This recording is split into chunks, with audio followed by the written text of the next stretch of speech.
Bonjour à tous. Bon, il n'y a pas à dire. Il n'y a pas à dire. Macron, vraiment, nous aura laissé un sacré héritage. Un sacré héritage. Je pensais de François Hollande, en fait, qui espérait laisser une trace dans l'histoire. C'était un type qui laisserait qu'une trace de pneu dans son slip, en fait. Mais Macron, c'est le même principe. Mais lui, il va laisser des traces de sang, en fait. Des traces de sang sur une mur, sans compter qu'il pave la voie à cette espèce de chimère qui tient de Hitler, de Staline, de Pol Pot et de l'ayatollah Khomeini, la grosse merluche assoiffée de sang. Mais honnêtement, la France de Macron, faudrait que je retrouve les chiffres, mais dans à peu près tous les domaines qui concernent les agressions violentes ou ce genre de choses, et tout explose depuis 10 ans, en fait. C'est les viols, putain de trou du cul, ouais, les gens déboîtent sans leur clignotant. Les viols, le narcotrafic, les meurtres gratuits, les lynchages en bande. En fait, je crois que maintenant, je vais tenir un carnet, je vais noter les noms, les vieilles dames qui sont violées, les vieilles dames qui sont égorgées à la perceuse, les vieilles dames qui sont poignardées à coups de couteau par des OQTF, par des étrangers, par des Français. C'est tous les jours. Et des petites Liana, et des Lola, et des Philippines, etc. Et les médias qui se taisent quand on recherche sur l'affaire Lola, qu'est-ce qu'on entend sur France Inter? La fabrique du mensonge. Qu'est-ce qu'on voit sur Wikipédia? Récupéré par l'extrême droite. Enfin, honnêtement, la France de Macron, on est à la fois dans le laxisme dont il n'est pas totalement responsable. Ça, c'est installé depuis Saint-Badinter. Saint-Badinter, qui est au Panthéon, voilà, comme un grand homme qui aurait risqué sa vie, ou donné sa vie, ou eu du génie pour la France, alors qu'en fait, il a fait qu'abolir la peine de mort pour les coupables et la maintenir pour les innocents. Et que, bien entendu, on a fait en sorte que la perpétuité réelle n'existe pas, et que ce soit une perpétuité avec peine de sûreté de 30 ans, réévaluation, juge d'application des peines, etc. Ce qui fait que la tueuse de Lola, là, par exemple, qui l'a tuée gratuitement, avec sadisme, etc., elle sera très certainement dehors dans 25 ans, et tout à fait capable de tuer une gamine, pourquoi pas. Et donc, c'est des Thomas qui se prennent des coups de couteau dans le ventre, et on a la gauche, on a des sociologues de gauche qui viennent nous expliquer que c'est Roméo et Juliette, les montagnes vues et les capullets, quelque part c'est romantique, parce que ces jeunes, ils voulaient juste trouver une amourette à Crépole, et puis ils ont été mécompris, et puis s'ils avaient des couteaux, c'était pour couper leur shit, etc. Et la justice, bon, il y a 17-20 témoignages qui disent on était venu tuer du planter du plan, mais bien entendu, non, le motif raciste n'est pas retenu, et puis les types montent dans plusieurs voitures, à plusieurs, avec des couteaux, ils plantent des gens, il y a plusieurs blessés graves, il y a un mort, etc. Mais c'est pas une association de malfaiteurs, c'est-à-dire que vous vous réunissez à 4 ou 5 voitures avec 3 ou 4 personnes dedans, avec des armes, vous allez tous au même endroit et vous vous comportez tous de la même façon, mais c'est pas une association de malfaiteurs. C'est quand même marrant, c'est quand même marrant. Mais tout est marrant dans la France de Macron, en fait. Depuis qu'il n'est pas allé marcher contre l'antisémitisme après le 7 octobre, voilà, on n'a jamais entendu la gauche, vraiment, ni les féministes d'ailleurs, se plaindre des viols du 7 octobre, et surtout des viols des mois et des mois qui ont duré dans les tunnels de Hamas. On n'a pas entendu la gauche là-dessus. On n'a pas beaucoup entendu Macron non plus. Mais dans sa France à lui, on a des juges qui se disent pourquoi pas, deux frères jumeaux tronçonnent l'arbre de Ilan Halimi, avec une stèle, avec marqué Ilan Halimi dessus. viennent avec une tronçonneuse, ils coupent cet arbre-là sur les dizaines de millions, les centaines de millions qu'il y a en France, hein, et ils laissent des pastèques sur place. Non, mais non, c'est pas antisémite, ça. C'est même pas ciblé, c'est même pas contre Israël. Non, c'est un hasard. Ça aurait pu être une pomme, ça aurait pu être un des millions d'arbres possibles, mais c'était l'arbre où il y avait une stèle devant un mort qui était juif et qui avait déjà été tué parce qu'il était juif et donc présumé riche. Hein, bon, tout va très très bien. Et dans la France de Macron, donc, les noms se succèdent. Les Thomas, les Elias. Elias, là aussi, c'est fantastique parce que l'Arcom veille, etc. Il paraît qu'il y a des chaînes, il y a une chaîne qui serait pas tout à fait correcte vis-à-vis des faits, qui serait biaisée, etc. Nous, on a l'AFP. L'AFP, quand Elias est mort, non, ils ont dit qu'il avait pris un coup de couteau. Donc un couteau, ouais, je veux bien que ce soit grand comme ça. Non, il s'agissait d'une machette zombie. Le truc, il rentrerait à peu près dans l'écran là. Pourquoi l'AFP n'a pas dit machette? Pourquoi tous les journaux fiables, tous les journaux sérieux, Patrick Cohen, le hamster joufflu engraissé d'argent public, pourquoi ils ont tous parlé de couteau? Pourquoi ils ont tous parlé de Rix? C'est quand même assez fantastique. Et donc ça s'enchaîne. On n'a pas fini avec l'affaire Liana, qu'on a les magistrats qui sont déjà en train de hurler que c'est injuste, etc. Que normalement on n'est pas censé les contester parce qu'ils ont pris l'habitude d'être des dieux. C'est-à-dire que non seulement ils rendent la justice exactement comme ils veulent. Par exemple, il faut condamner Tegner par un juge qui lui-même fait démonstration sur les réseaux sociaux de son affiliation politique, pro-gauchiste, pro-palestinienne, pro-LFI, etc. C'est lui qui juge, et donc il détourne la loi Samuel Paty contre Éric Tegner en disant oui, mais vous avez quand même donné les noms des avocats qui participent au business des demandeurs d'asile, des migrants, etc. Donc quelque part, quelqu'un pourrait s'en prendre à eux et c'est votre faute. Donc le principe un petit peu capillotracté de Samuel Paty pour dire qu'effectivement, donc oui, d'accord, c'est exactement la même chose que quand l'accusation d'islamophobie s'est abattue comme la foudre sur Samuel Paty. Par contre, si on suit cette justice-là, on devrait, en toute logique, avant de tirer par les cheveux pour faire condamner Tegner, on devrait dire en fait, toute personne qui publiquement accuse quelqu'un d'islamophobie, il est plus en contradiction avec la loi Paty de favoriser le passage à l'acte d'un Tchétchène pour décapiter quelqu'un que Éric Tegner. Non, enfin je sais pas.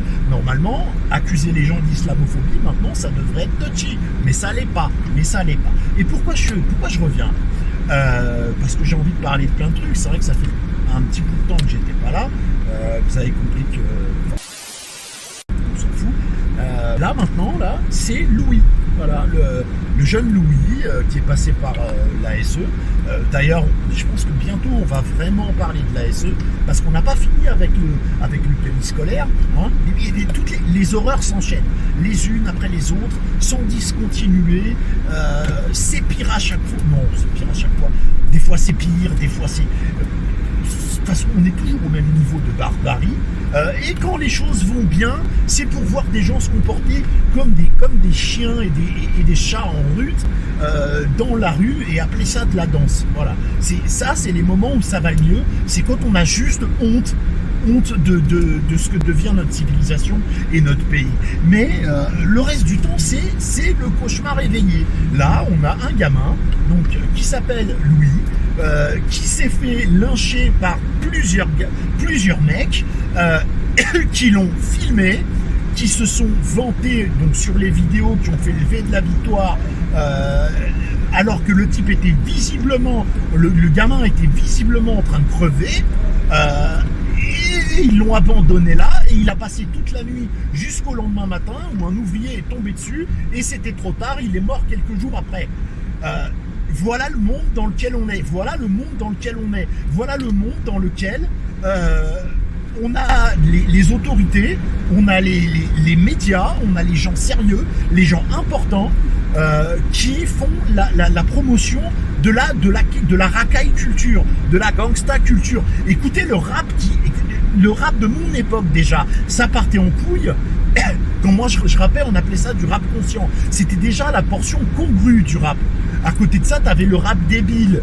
Et t'avais une part de rap criminel. Donc une petite. Elle a totalement gangréné, elle a totalement métastasé. Maintenant, les gamins écoutent en permanence, les gamines écoutent en permanence de la musique qui est au moins misogyne, au moins ultra vulgaire, tournant à 35 mots de vocabulaire, dont 15 qui n'existent même pas, et qui font la promotion des kalash,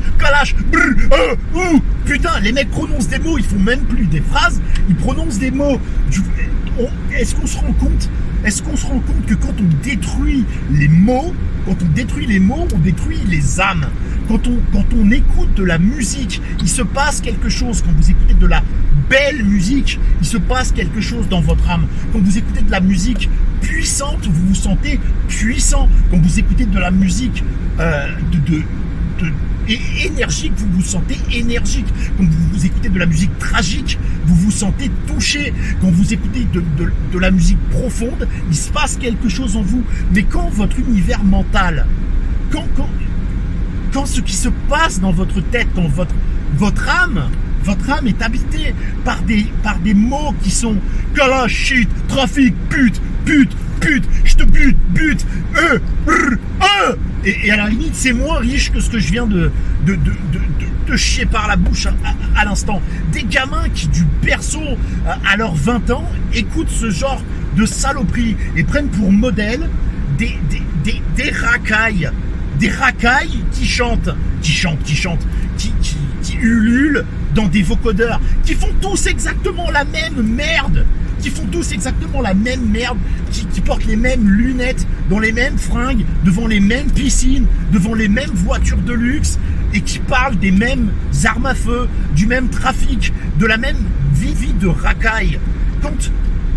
Quand on glorifie le fait d'être nombreux et de frapper sur une personne à plusieurs, quand ça c'est pas non seulement puni ultra sévèrement par la loi, mais réprouvé par la morale publique. Quand tu arrives à être à plusieurs à frapper sur un homme et que tu en es fier et que tu te sens fort, au lieu d'en avoir honte et de te dire je vais cacher ça, personne ne doit le savoir parce que tout le monde va me traiter de pute.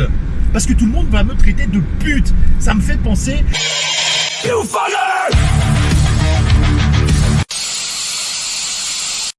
Jean-Luc Mélenchon, ouais, nous on est insoumis comme Jean-Luc Mélenchon. Présent chaque saison, Jean-Luc Mélenchon, on veut gouverner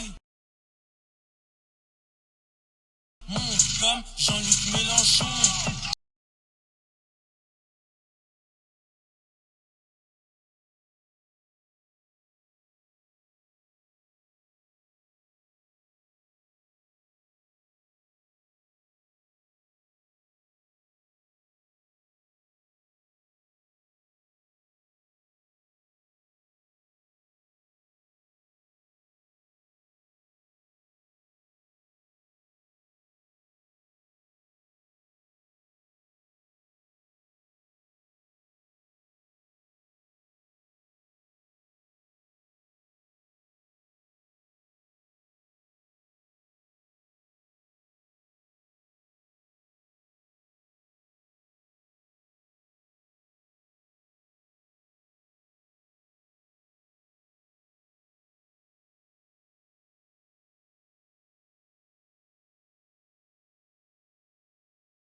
C'est toi qui as tes règles.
Il y a eu des grosses zones de turbulence. Ça a été dur.